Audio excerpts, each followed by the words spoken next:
მეგობრებო, ვაგრძელებთ C# შესწავლას და დღეს გვექნება საუბარი წვდომის მოდიფიკატორებზე.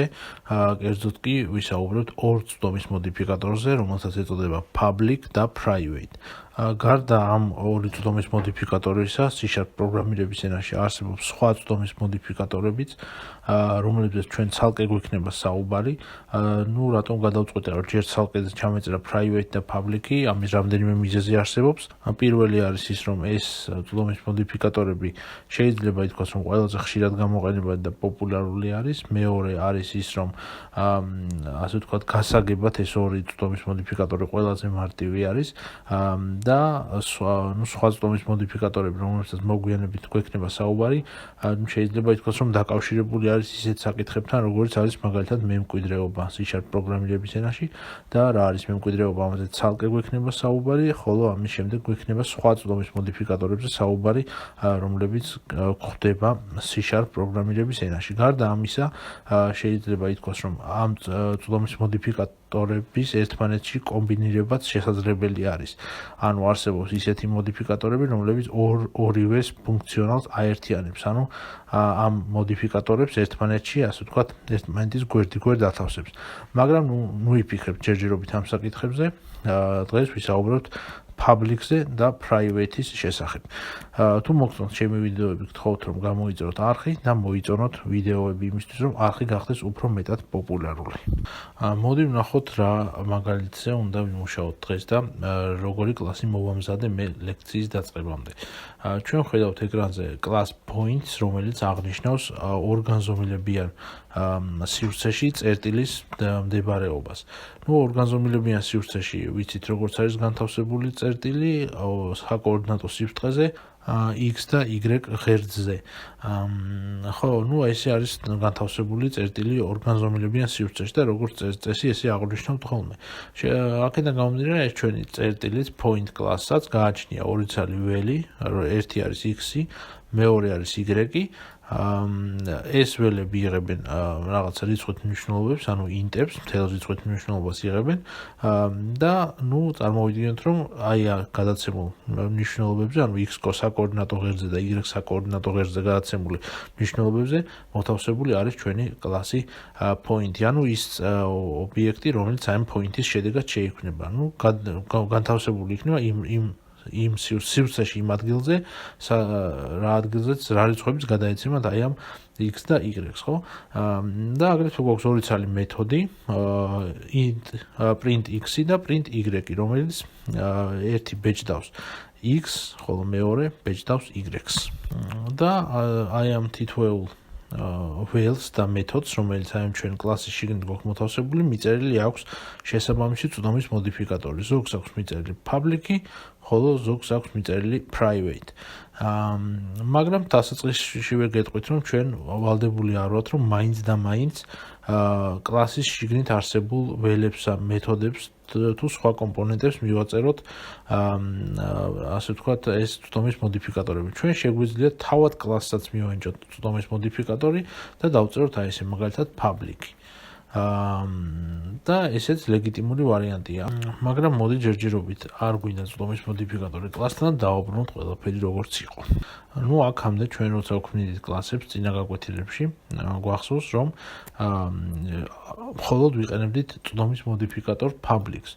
იმისათვის, რომ ჩვენს main მეთოდში, ჩვენი კლასის მიერ შექმნილ, ასე ვთქვათ, ობიექტს შეძლებოდა მიცდომოდა იმ მეთოდებს და ველებს, რომლებიც ამ კლასს აქვს დეფაულტად, ასე ვთქვათ, თავის ტანში. ხო, ჩვენ ვიყენებთ მხოლოდ public-ს. დღეს ასევე გამოვიყენებთ private ტიპის მეთოდს. ხო, დასაწყისისთვის ვთქვათ, რომ public, სიტყვა public ინგლისურად ქართულად ნიშნავს საჯაროს, ხოლო private ნიშნავს პრივატულს, ანუ დახურულს. ეს გვახვედრებს იმას, რომ ის ველები, რომლებიც, ასე ვთქვათ, მონიშნული არის public წვდომის მოდიფიკატორით არის საჯარო და ყველასთვის ხელმისაწვდომი, ხოლო ის ველები, რომლებიც მონიშნული არის private-ით, არის დახურული და მის გამოყენება შესაძლებელია მხოლოდ იმ კლასის შიგნით, რომელშიც, ასე ვთქვათ, ვაცხადებთ აი ამ ჩვენ ველებსა თუ მეთოდებს. ხო, შეიძლება ჟღერს ახლა თავიდან ცოტა რაღაცა უცნაურად, მაგრამ რეალურად ყველაფერი არც ისე რთულად არის. გულისხმობდი რაც ახლა ვისაუბრეთ. თუ ჩვენ შევქმნით აი ამ class point-ის exemplars, კონკრეტულ exemplars point დავარქმევთ სახელად სიტყვაზე points, იგივე სახელი ერქვას, უდრდეს new points, რომელიც ჩანაწერი ვიცით უკვე რასაც ნიშნავს, ამიტომ ამას აღარ ავხსნი არაფერს და თუ ჩვენ აი ამ ჩვენი ობიექტიდან, ანუ აი ამ point-დან შევეცდებით, რომ მივუწვდეთ იმ ველებს, რომლებიც მოთავსებული არის ჩვენს კლასში, ჩვენთვის ხელმისაწვდომი იქნება მხოლოდ x ველი ამ შემთხვევაში, იმიტომ რომ მხოლოდ x ველი არის მონიშნული public მოდიფიკატორით, ანუ საჯარო არის მხოლოდ x ველი. იმ შემთხვევაში თუ მე მომინდება სხვა ველების გამოყენება, მაგალითად y-ის გამოყენება, ან რომელიმე მეთოდის გამოყენება, რომელიც აქ გვაქვს ორი ცალი განთავსებული, მე ამას ვერ შევძლებ, იმიტომ რომ ეს ველები და ეს მეთოდები არის დახურული. ხო, რადგან ახლა მე აი ამ დახურულ მეთოდებს და დახურულ ველებს ვერ ვწდები, მაგალითად აი ამ y მეთოდს თუ ვერ ვწდები, ეს არ ნიშნავს იმას, რომ ეს y ველი არ არსებობს. ეს y ველი ჩვეულებრივად არსებობს, მაგრამ მე ჩემთვის ის მიუწვდომელი არის თვითონ ობიექტიდან. იმიტომ რომ მას აქვს წვდომის მოდიფიკატორი private. თუ მე ამ წვდომის მოდიფიკატორ private-ს გადავაკეთებ public-ად და აი ახლა შევეცდები რომ მივმართო, უკვე დავინახავ რომ აი აქ გაჩნდება y ველიც, რომელსაც შემიძლია მივმართო და მივანიჭო რაღაცა მნიშვნელობა. მაგრამ ამ მომენტში არ მინდა, მოდი დავაბრუნოთ როგორც იყო private. ანალოგიური სიტუაცია არის კლასების მეთოდების შემთხვევაშიც. მაგალითად თუ აი ჩემი მეთოდებიდან ორი მეთოდი მაქვს print x და print y, თუ აი ამ მეთოდებიდან ერთ-ერთს მაგალითად გადავაკეთებ public-ად, უკვე შევძლებ რომ მივწვდე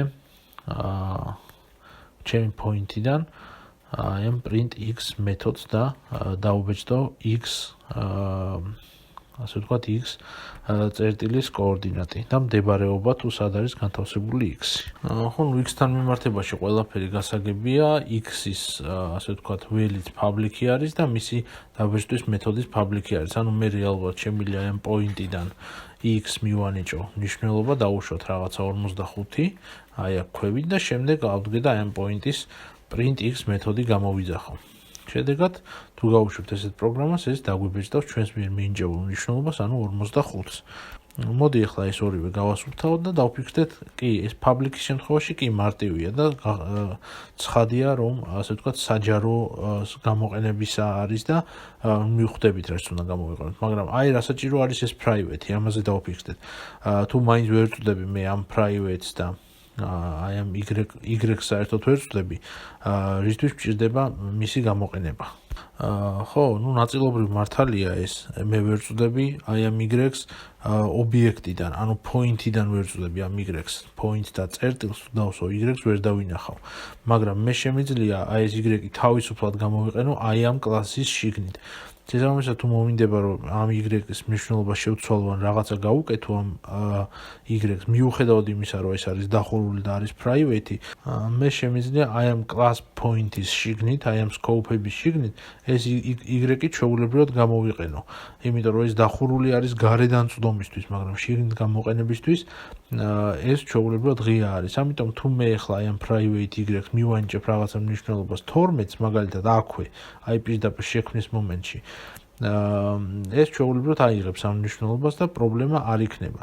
ამის შემდეგ მე თუ გავხდი აი ამ დაბეჭდვის მეთოდს public-ს, საჯაროს თუ აქცევ აი ამ მეთოდს, უკვე შევძლებ რომ point-დან გამოვიძახო print y და შემდეგ თუ გავუშვებ მივიღო შედეგად მნიშვნელობა 12.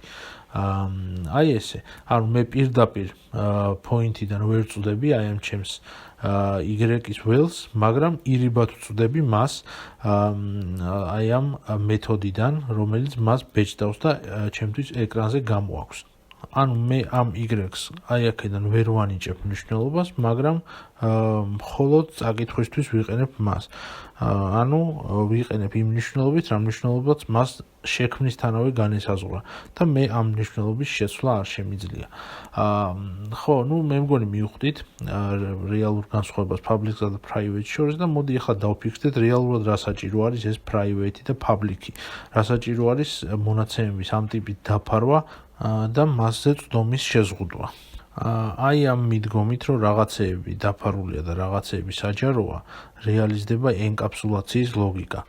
დეტალური საუბარი თუ რა არის ენკაფსულაცია, ამ თემის შესახებ ჩვენ გვექნება შემდეგ ლექციაში. ისეთ შემთხვევაში თუ მე მომინდება რომ ასე ვთქვათ უკვე ამ ჩემმა წერტილის კლასმა point-მა არა იმუშაოს არა ორგანზომილებიან სივრცეში, არამედ სამგანზომილებიან სივრცეში და მე აი ამ ჩემ x და y ველებს დავუმატებ კიდე ერთ ცალ ველს, რომელსაც დავარქვევ int z-ს და არაფერს არ მივანიჭებ და წინ მას არ დავუწერ წვდომის მოდიფიკატორს, არამედ დავუწერ უბრალოდ int z-ს, როგორც აი აქ. ხო, ეს დეფაულტად აიღებს